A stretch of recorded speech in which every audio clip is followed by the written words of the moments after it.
राम द्वारा शिव धनुष को तोड़ा जाना। मिथिला के राजा जनक बड़े विद्वान तथा साधु पुरुष थे। इन्होंने अपनी पुत्री सीता का स्वयंवर रचा था। दूर दूर से राजा महाराज स्वयंवर में आए, खूब धूमधाम हो रही थी। जब विश्वामित्र जी वह पहुंचे तब राजा ने उनका बड़ा स्वागत किया। राजा जनक के पास एक धनुष था। यह धनुष शिव जी का था। इस धनुष से उन्होंने त्रिपासुर का वध किया था। इसे सीता जी को छोड़कर कोई भी नहीं उठा सकता था, क्योंकि यह बड़ा भारी और कठोर था। राजा जनक ने प्रतिज्ञा की थी, जो कोई इस धनुष को उठाकर उसकी रस्सी बांध देगा, उसी के साथ सीता जी का ब्याह होगा। माता सीता जी के विवाह हेतु स्वयंवर का आयोजन किया। पूरे आर्यव्रत के बड़े बड़े शूरवीर योद्धाओं को बुलाया गया था। रावण भी उस आयोजन सम्मिलित हुआ था। सब राजाओं ने बड़ी कोशिश की, किंतु कोई भी इसे हिला भी नहीं पाया। उठाकर रस्सी बंधाना तो दूर, सभी राजा हार मान चुके थे। राजा जनक को चिंता होने लगी कि अब कहाँ अपनी सुपुत्री की सुपात्र व खोजूं। तभी महर्षि विश्वामित्र ने राम को धनुष उठाकर उस पर प्रत्यंचा चाहने का आदेश दिया।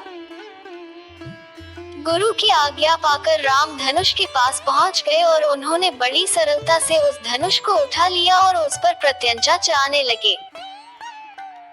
धनुष डोर बांधने के दौरान श्री राम के हाथों वो धनुष टूट गया। चूंकि धनुष शिव जी का था, समय भगवान शिव के परम भक्त भगवान परशुराम भी थे। धनुष के टूटने की आवाज सुनकर परशुराम जी वहां पहुंच गए। वो बड़े क्रोध में थे। वो इस धनुष को तोड़ने वाले को खोजने लगे।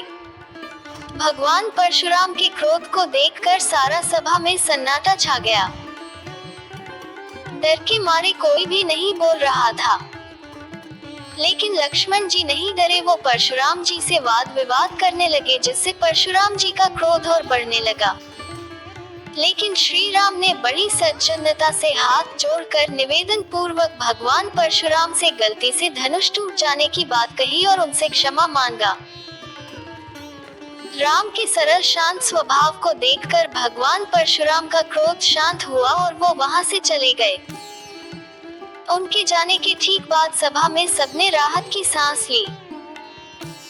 भगवान परशुराम के जाने के बाद राजा जनक महर्षि विश्वामित्र के पास गए और उनसे पूछा, हे ऋषि, ये रूप के राजा, ये दोनों युवक कौन हैं? इनके बारे में बताने कष्ट करें। ऋषि विश्वामित्र ने राजा जनक को बताया, ये दोनों भाई राम और लक्ष्मण हैं। ये दोनों अयोध्या के राजा दशरथ पुत्र हैं।